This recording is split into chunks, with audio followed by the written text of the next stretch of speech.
বন্ধুরা সবাইকে আসসালামু আলাইকুম। আশা করছি সকলেই অনেক অনেক ভালো আছেন। বন্ধুরা, গত দুদিন আগে একটি ঘূর্ণিঝড় একটা পরিবার থেকে তিনটা মানুষকে এভাবে কেড়ে নেবে হয়তোবা কেউ কোনোদিন কল্পনা করতে পারেনি। বন্ধুরা, আমি এখন আছি প্রবাসী নিজামউদ্দিনের বাড়িতে, যে কিনা মালয়েশিয়া প্রবাসী। গত এক মাস আগে তিনি বাংলাদেশের জমিনে এসেছে নিজের পরিবার নিয়ে সামান্য কিছুদিন সুখের সময় কাটিয়ে যাওয়ার জন্য। কিন্তু কে জানতো এই গাছ ঘূর্ণিঝড়ের কবলে পড়ে তার বুকের উপরে তার সন্তান সহ স্ত্রী সহ এভাবে চলে যাবে। বন্ধুরা, জানলে অবাক হবেন, এই প্রবাসী পাশেই একটা বাড়ি নির্মাণ করছে। সামনে শুক্রবারে ওই বাড়িতে উঠবে, সকল কাজ সম্পূর্ণ। ঠিক এই জায়গাটিতেই উনি ওনার পরিবার নিয়ে শোয়া ছিল। রাত তখন 10টা বাজে। ঠিক সেই মুহূর্তে হঠাৎ করে ঘূর্ণিঝড়ের কবলে পড়ে এই গাছটি, কাকা আপনি গাছটি একটু দেখান, এই গাছটি তাদের এই খাটের উপরে শোয়া ছিল। এই যে রক্তগুলো, এগুলো কি রক্ত? এই যে রক্তগুলো আপনারা দেখেন, এই যে রক্তগুলো এখনো পড়ে আছে। তারা তো ঘুমিয়েছিল, তারা তো কোনোভাবেই হয়তোবা বুঝতে পারেনি গাছটি ঠিক এভাবে তাদের গায়ের উপর আছড়ে পড়বে। একসাথে দুটি গাছ পড়ে, একটা ওইদিকে চলে যায় আর একটা তাদের বুকের উপর আছড়ে পড়ে মারা যায়। দর্শক, আমি দেখানোর চেষ্টা করছি আপনাদেরকে।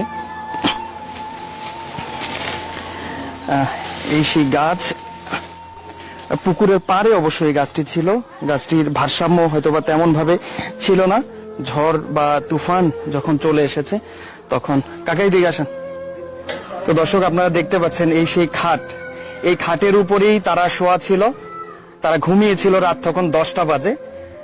ঠিক সেই মুহূর্তে এই গাছটি যখন খুব জোরে সজোরে যখন ঘূর্ণিঝড় এই এলাকা দিয়ে বা এই এলাকার উপর দিয়ে যাচ্ছিল, ঠিক সেই মুহূর্তে এই গাছটি ভেঙে পড়ে।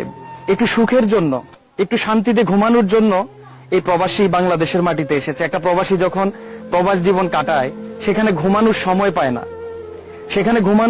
পায় না। কিন্তু কে জানতো তিনি যে বাংলাদেশে আসার পর একেবারে পরিবার নিয়ে ঘুমিয়ে যাবে, এটা হয়তোবা তিনি কখনো জানতো না। আমরা কেউ জানি না, আমরা কখন কোথায় কিভাবে চলে যাব আমরা কেউ জানি না। কিন্তু কিছু যাওয়া আছে, যে যাওয়াটা আমাদেরকে অনেক কষ্ট দেয়। আজকে যখন শুনতে পেরেছি কুমিল্লা নাঙ্গুলকোট এলাকায় আমাদের মালয়েশিয়া প্রবাসী নিজামউদ্দিন ভাই, উনি ওনার পরিবার নিয়ে চলে গেছে, তখন তার পরিবারকে দেখাটা আমার দায়িত্ব মনে করেছি। কারণ আমি একজন প্রবাসী, আমিও জানি একজন প্রবাসী কত কষ্ট করে তার স্বপ্নগুলো গুছিয়ে তোলে। আপনারা দেখতে পাচ্ছেন এই জায়গাতে যে ওনার স্বপ্ন এভাবে চলে যাবে, এভাবে চুরমার হয়ে যাবে, হয়তোবা সে কখনো কল্পনাও করেনি। গাছটি এখনো পড়ে আছে ঠিক এভাবেই। বাবা এক সাইডে শোয়া ছিল, মা এক সাইডে শোয়া ছিল, মাঝখানে ওনার সন্তান, মেয়ে সন্তানটা ছিল। এই গাছটি সজোরে তাদের বুকের উপর পড়ে সাথে সাথেই তারা মারা যায়। আসলে এই কষ্টের কথা, এই কষ্টের চিত্র আপনাদেরকে দেখাচ্ছি। এই সেই ভাঙা ঘরে থাকতো কোনো এক সময়, প্রবাসে গিয়েছে, মালয়েশিয়াতে গিয়েছে। এই ভাঙা ঘর থেকে উনি বিল্ডিং এ যাবে, হ্যাঁ, কংক্রিটের ঘরে যাবে। সেই কংক্রিটের ঘরও নির্মাণ করেছে। আমি কিছুক্ষণ পর আপনাদেরকে সেই কংক্রিটের ঘরটাও দেখাবো। আপনারা দেখবেন উনি কত স্বপ্ন নিয়ে সেই ঘরটা তৈরি করেছে। কিন্তু এই যে শুক্রবার আসলেই উনি ওনার পরিবার নিয়ে সেই ঘরে চলে যেত। কিন্তু আজকে উনি এই পৃথিবী ছেড়ে নিজের অস্তিত্ব নিয়ে, নিজের পরিবার নিয়ে এভাবে চলে যাবে হয়তোবা কখনো কল্পনাও করেনি। আপনারা আরেকটু ভালো করে দেখেন এই যে ওনার বাড়ির যে অবস্থা, এই গাছটি পড়ে এখানেও আরেকটি গাছ পড়ছে, যদিও মনে হয় এটাতে মানুষ থাকে না। ঠিক এই জায়গাটিতেই উনি থাকতেন এবং গাছটি পড়ার সাথে সাথেই পুরো ঘরটি ভেঙে পড়ে এবং সাথে সাথেই ওরা এই জায়গাতেই মারা যায়। তো দর্শক, প্রবাসী নিজামউদ্দিন দীর্ঘদিন যাবৎ প্রবাসে কাটিয়েছেন, দেশে নিজের পরিবারের জন্য কিছু করেছেন এবং বাংলাদেশকে রেমিটেন্স দিয়ে গেছেন। আজকে সেই প্রবাসী নিজ পরিবার নিয়ে একটি ঘূর্ণিঝড়ের কারণে ওপারে চলে যায়। যেহেতু উনি বাংলাদেশকে রেমিটেন্স দিয়েছেন, তাই বাংলাদেশেরও দায়বদ্ধতা আছে ওনার এই বিপদের মুহূর্তে ওনার পাশে দাঁড়ানো। যতটুকু জানতে পেরেছি, ওনার বাবা মা দুজনই অসুস্থ। আসসালামু আলাইকুম। ওয়ালাইকুম সালাম। আপনাদেরকে আসলে সান্ত্বনা দেওয়ার কোনো ভাষা নাই। একটা পরিবার এভাবে ধ্বংস হয়ে যাবে, এভাবে একটা পরিবার চলে যাবে, কেউই কল্পনা করেনি। আমাদের সবাইকেই যেতে হবে।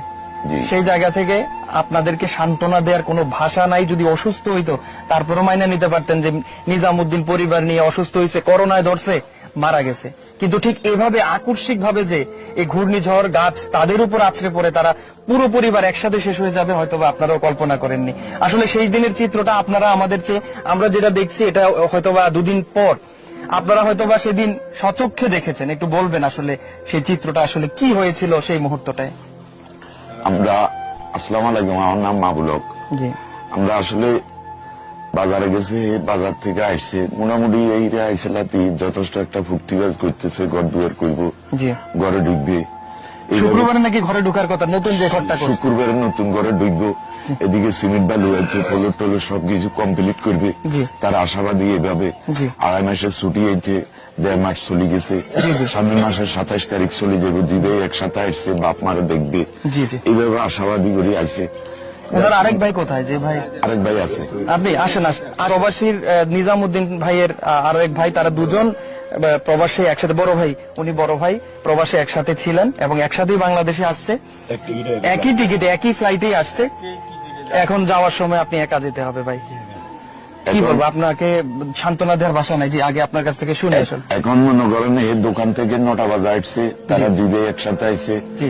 এক ভাই গরু খাওয়া দিতে বলে চলে গেছে, জি। আরেক ভাই ঘরে ঢুকছে, ঢুকি তার বাচ্চা, একটা মাত্র বাচ্চা তার, এই বাচ্চা সহ নিজের স্ত্রী সহ একসাথে রয়েছে।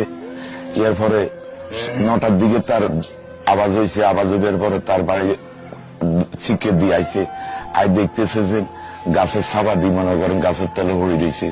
তখন আমরা এলাকাবাসী সবাই আসছি, আসবার পরে মনে করেন সবাই শিক্ষিত দিতেছে, গাছটা ছুড়েবার কোনো পরিকল্পনা মানে নাই। গাছটা যে অবস্থা, এটা তো উঠানোর কোনো অবস্থা নাই, উঠানোর কোনো পরিবেশ কোনো নাই। পরিবেশ নাই। তখন আমরা মনে করেন গাছের কাটিনে করাত আছে, করাত আনবার পরে গাছটার করাত কাটবার পরে এর পরে মনে করেন এই টানি বাইর করছি, বাইর করবার পরে মৃত বের করছেন, মৃত্যু বাইর করছি। তিনজনকেই? হ্যাঁ, এরপরে আমরা হাসপাতাল নিয়েছি, মনের দীক্ষাতে হাসপাতাল লই গেছি, হাসপাতাল লই যাবে পরে মৃত্যু ঘোষণা দিছে।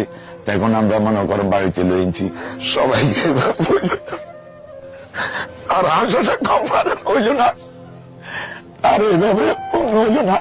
আল্লাহ তার অর্ডার দিয়েছে, তারা লই গেছে, এই লোক শেষ করে।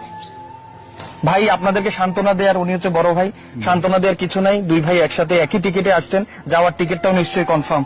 জি 27 তারিখ। 27 তারিখ ফ্লাইট ছিল। আপনার আব্বা আম্মা আছে তো না? আমার আব্বা মা আছে, আব্বা মা অসুস্থ।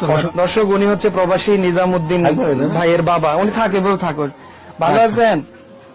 এই হচ্ছে প্রবাসী নিজামুদ্দিন ভাইয়ের বাবা। এই বাবা অসুস্থ, বয়স হয়ে গেছে, এই বাবাকে দেখতেই বাংলাদেশে আসছিল। বাবা ভালো আছেন? উনি কি জানে নিজামুদ্দিন ভাই যে মারা গেছে? আপনার ছেলে নিজামুদ্দিন ভাই মারা গেছে, কি বলবো, আপনাকে তো সান্ত্বনা দেওয়ার ভাষা নাই।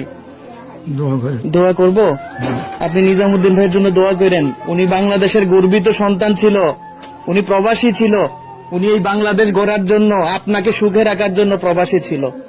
উনি বাংলাদেশের মুক্তিযোদ্ধা। এই মুক্তিযোদ্ধার মরণের খবর শুনে আরো এক মুক্তিযোদ্ধা আপনার ঘরে আসছে, আরো আসবে। আপনি আমাদের জন্য দোয়া করেন। একজন বাবা বেঁচে থাকা অবস্থায় তার সন্তানের লাশ কবরে যাবে, একটা বাবা কখনো এটা মেনে নিতে পারে না। লাশ ছেলের কান্দে উড়ি নেই, মনে হয় বাপের কান্দে ছেলের লাশ উঠছে। তো দর্শক, আপনারা দেখতে পাচ্ছেন এই সেই প্রবাসী নিজামুদ্দিন ভাইয়ের বাড়ি, কত সুন্দর করে সাজিয়েছে দেখেন। কে জানতো যে এত সুন্দর করে ঘর সাজিয়ে উনি ওনার পুরো পরিবার নিয়ে আল্লাহ ডাকে সাড়া দিয়ে কবরে চলে যাবে। দেখেন কত সুন্দর করে একটা প্রবাসী তিল তিল করে কষ্ট করে রক্ত ভেজা টাকা দিয়ে এই বাড়ি নির্মাণ করে একটা প্রবাসী ভালো জানে। আর সেই প্রবাসী আজকে এত সুন্দর করে ইমারত তৈরি করে নিজের পরিবার নিয়ে কবরে চলে গেছে। এটা একটা প্রবাসীর জন্য কতটা দুঃখজনক, কতটা কষ্টজনক, কতটা কষ্টদায়ক, এটা হয়তো বা আপনাদেরকে বলে বোঝানোর প্রয়োজন নেই। উনি যেই ঘরটাতে থাকতো সেই ঘরটা ছিল টিনের ঘর, পাচ্ছেন, এই সেই ইমারত, যে ইমারত আমাদের প্রবাসী নিজামুদ্দিন ভাই বানিয়েছিল। আজকে জানি না এই ঘরে হয়তোবা তাদের পরিবারেরই কেউ থাকবে, কিন্তু এই কষ্ট, যে কষ্ট নিয়ে উনি পৃথিবী ছেড়ে চলে গেছেন, ওই কষ্টটা, ওই স্মৃতিটা সারা জীবন মানুষের কাছে সাক্ষী হয়ে থাকবে। এই ভবন নিজামুদ্দিন ভাইয়ের নামেই এভাবে দাঁড়িয়ে থাকবে। আমরা একটু ওনার ঘরের ভিতরটা একটু দেখার চেষ্টা করবো। মোটামুটি হ্যাঁ, এই যে বাথরুম ঠিক করতে পারে, ঠিক করতে পারে। হ্যাঁ, বাথরুম কমপ্লিট। সোমবারে মারা গেছে, মঙ্গলবারে তার ইয়েতে রুম আবার সব ঢালাই ঢালাই দিবে, সিমেন্ট আনছে, সিমেন্টও নিয়ে ওই আসছে। সিমেন্ট আনি মনে করেন তার ফলো টলো সবকিছু ঢালাই দিবে, এই ঢালাই দিয়ে মনে করেন দেখা গেছে আত্মীয় স্বজন দাবার দিবে, দিয়ে মনে করেন তার কাজ মানে মোটামুটি কাজ একদম কারেন্টের কাজও তো একদম কমপ্লিট। সব আল্লাহ দিয়ে দিয়েছে। এই দেখেন দর্শক, এই বাথরুম সহ কমপ্লিট, কত সুন্দর করে সবকিছু গুছিয়ে নিয়েছিল। আপনাকে কবর এদিকে না, কবর এই জায়গার মধ্যে সিরিয়ালে 3টা কবর একসাথে সিরিয়ালে আছে। ভালো আছে। তো দর্শক আপনারা দেখতে পাচ্ছেন এই সেই কবর, যে কবরে প্রথমেই মনে হয় নিজামুদ্দিন ভাই, প্রথম নিজামুদ্দিন, ইয়ার পরে তো হইলো ওনার তার স্ত্রী, স্ত্রী, ইয়ার পরে হইলো তার মেয়ে। ঠিক এভাবেই ওরা কবর দেশে শায়িত হয়ে গেছে। আপনারা কিছুক্ষণ আগে যে চিত্র দেখেছিলেন, যে বিছানায় তারা শোয়া ছিল, সেটাই ছিল তাদের শেষ শোয়া, এবং চিরতরে তারা এখানেই শুয়ে গেছে, তারা এখানে চিরনিদ্রায় শায়িত হয়ে গেছে, যেটার চিত্র আপনারা দেখতে পাচ্ছেন। আপনারা যারা এখানে আছেন, নিজামুদ্দিন ভাই কেমন মানুষ ছিল? অনেক ভালো ছিল, অনেক ভালো, ছিল। অনেক ভালো মানুষ ছিল, ওর মতো ছেলে হয় না। ছেলে হয় না।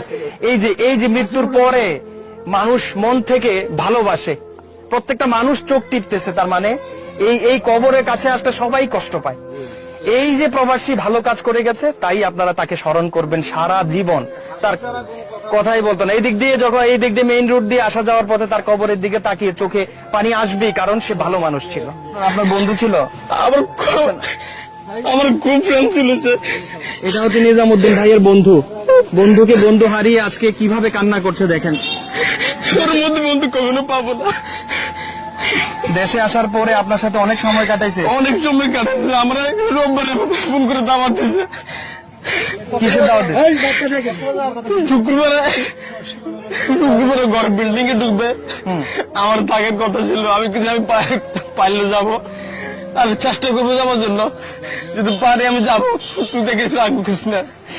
এরা আমাকে এই কক্সবাজার যাবো, আমাকে ফোন দিছিল, মানে একটু ঘুরতে যাবেন সবাই বন্ধুরা মিলে আনন্দ আমি করতে কিন্তু যাবেন। আমি আর্থিক অবস্থা ভালো নাই, আমি যেতে পারবো না, যে বাকি যারা আছে তাদেরকে একটু নিয়ে যায়।